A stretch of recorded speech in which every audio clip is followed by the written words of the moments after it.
Hallo zusammen! Willkommen auf meinem Kanal, wo gewöhnliche Zeitungen in außergewöhnliche und coole Dinge verwandelt werden.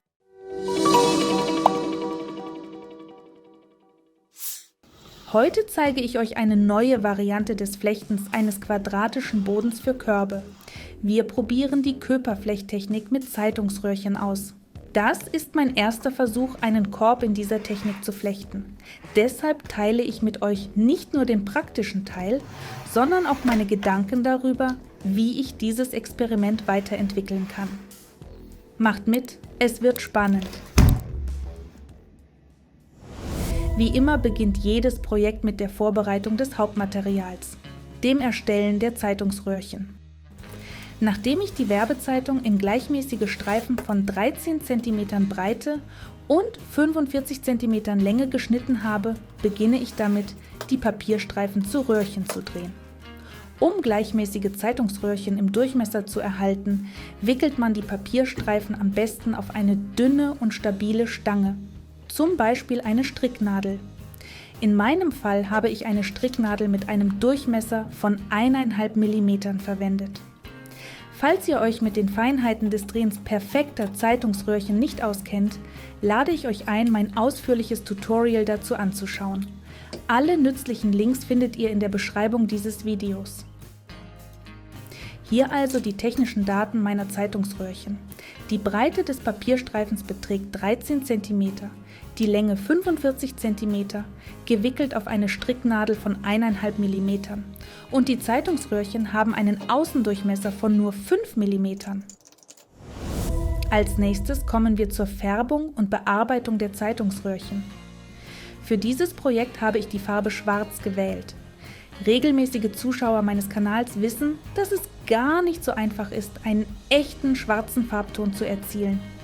Die Suche nach dem idealen Rezept hat bei mir mehrere Jahre und viele Experimente gekostet. Erst kürzlich, bei meinem Projekt Die Pestdoktormaske, habe ich das Geheimnis entdeckt. Leider hatte ich beim Färben der Zeitungsröhrchen für dieses Projekt das magische Rezept noch nicht gefunden. Aber ich bin bereit, es zu teilen, sobald das Video mit der Pestmaske seine magischen 666 Likes erreicht. Ich verspreche, sobald das passiert, werde ich alle Details verraten. Bis dahin empfehle ich euch, einen Blick in meine Playlist Farbrezepte zu werfen, wo ich die besten meiner Experimente gesammelt habe. Also, ich habe die Röhrchen schwarz gefärbt, aber ehrlich gesagt hat mich das Ergebnis enttäuscht. Die Farbe war zwar kräftig, aber die Farbe war launisch. Beim Biegen riss sie und blätterte leicht ab. Dies wurde zum Hauptproblem und während ich an diesem Projekt arbeitete, war ich mit dem Ergebnis unzufrieden. Daher wundert euch nicht, wenn ihr in diesem Tutorial später Spuren dieses Problems seht. Schließlich habe ich doch einen Weg gefunden, das Problem zu lösen, indem ich das fertige Projekt nachgemalt habe. Nachmalen mag ich nicht besonders, aber es blieb keine andere Wahl.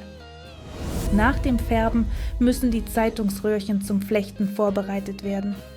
Ich bevorzuge leicht feuchte Zeitungsröhrchen.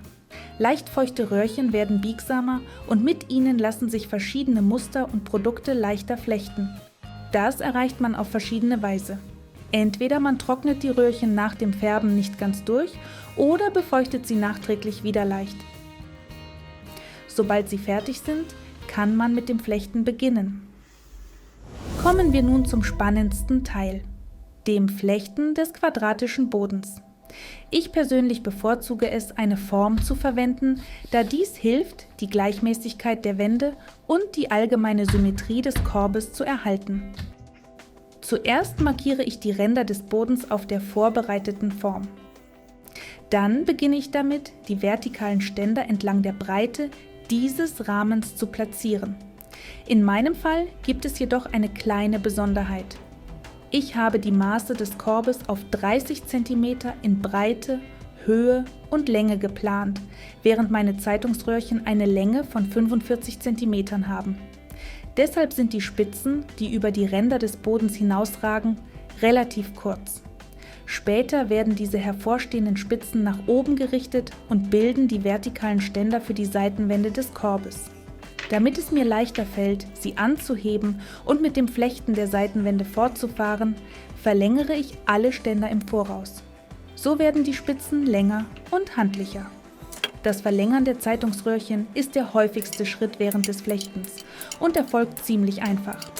Ein Ende des Röhrchens wird angespitzt und auf das breitere Ende eines anderen Röhrchens kommt ein Tropfen Universalkleber zur besseren Haftung.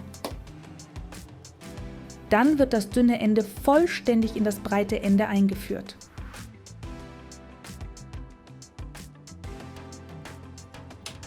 Auf diese Weise habe ich alle Ständer verlängert, von denen ich am Ende viele hatte. Jede Verlängerungsstelle der Zeitungsröhrchen versuche ich etwa in der Mitte des markierten Quadrats zu positionieren. Das entspricht genau der Mitte des gesamten Röhrchens. Jetzt sind die Enden, die über die Ränder des Quadrats hinausgehen, lang genug und lassen sich leichter anheben, um die Seitenwände des Korbes weiter zu flechten. Nun gehe ich dazu über, die Ständer gleichmäßig zu platzieren. Damit die Ständer nicht verrutschen, fixiere ich sie mit Malerkrepp. Da ich viele davon habe, klebe ich das Kreppband zur Erleichterung mit der klebrigen Seite nach oben. Im Allgemeinen ist das Köpermuster eine Technik, bei der auf der Flechtoberfläche markante diagonale Streifen gut sichtbar sind. Damit diese Streifen deutlich zu erkennen sind, sollte das Flechten sehr dicht sein, sodass Ständer und Reihen eng aneinander liegen. Meistens werden die Materialien für Körbe in der Köperflechttechnik in flachen Streifen vorbereitet, ähnlich wie Bänder. Aus diesen flachen Streifen entstehen verschiedene Muster und Texturen, die am Ende wie ein gewebtes Tuch aussehen. Zeitungsröhrchen kann man ebenfalls flach machen, damit sie dicht nebeneinander liegen.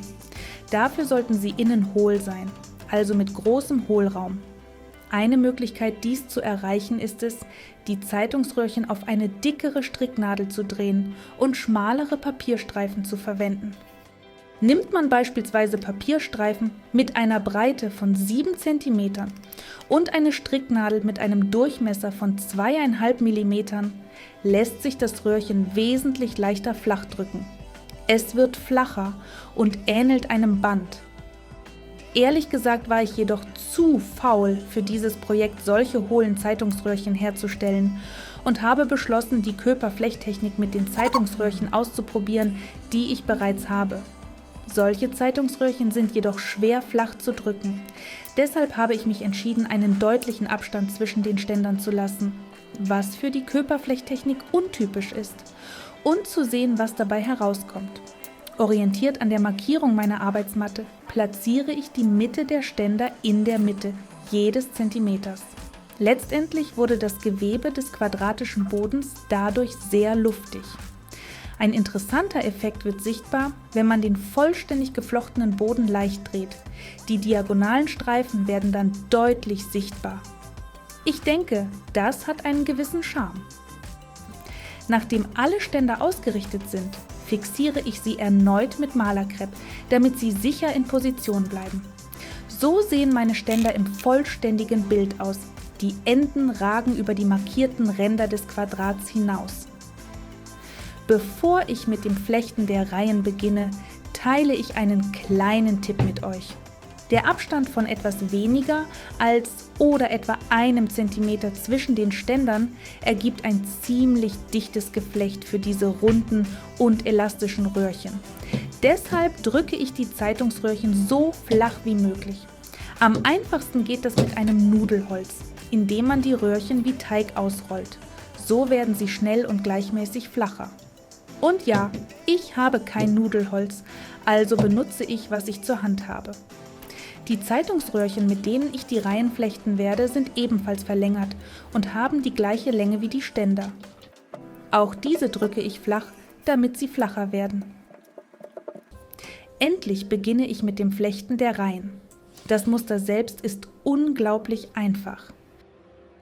Das Zeitungsröhrchen wird abwechselnd zuerst über 3 Ständer und dann unter 3 Ständer platziert.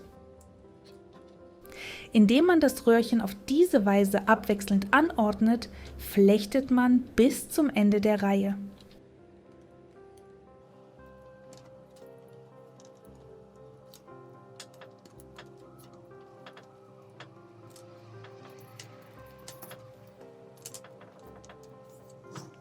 Ich möchte noch einmal betonen, dass an jeder Reihe Spitzen an den Seiten herausragen sollten. Alle diese Spitzen werden später nach oben gehoben, um die Wände des quadratischen Korbes zu bilden. Die folgenden Reihen werden nach dem gleichen Muster geflochten, jedoch mit einem wichtigen Unterschied. Mit jeder neuen Reihe verschiebt sich das Muster um einen Ständer nach rechts.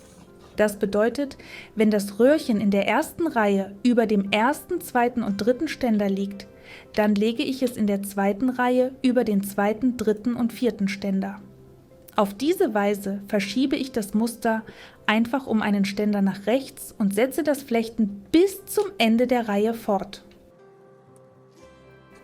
Beim Flechten der Reihen sollte man auch auf den Abstand zwischen ihnen achten und ihn möglichst identisch mit dem Abstand der Ständer halten. Im Grunde war es das. Das ist ein sehr einfaches Muster, aber es sieht sehr interessant aus. Das Einzige, was mich zu Beginn etwas verwirrt hat, war, dass ich es nicht gewohnt war, dieses Muster zu flechten und selbst die Verschiebung in jeder Reihe zu regulieren. Aber sobald ich alle Ständer nummeriert hatte, fiel es mir viel leichter, jede neue Reihe zu beginnen und zu zählen, welche Ständer ich über und welche ich von unten flechten sollte. Auf diese Weise habe ich alle Reihen bis zur gewünschten Höhe geflochten, also bis zur markierten Grenze. Die Erklärung dieses Musters ist im Vergleich zur Vorbereitung des Flechtens ziemlich kurz ausgefallen, aber hier habe ich für mich persönlich das Geheimnis der Köperflechttechnik entdeckt. Die Zeitungsröhrchen sollten flach sein, damit sie sich leichter anordnen lassen. Dieses einfache Geheimnis habe ich verstanden, als ich ein Gewebe für ein kleines Bild flechten wollte. Ich wollte ein Bild mit einem klaren geometrischen Muster gestalten und das Köpermuster ist perfekt für die Erstellung geometrischer Muster.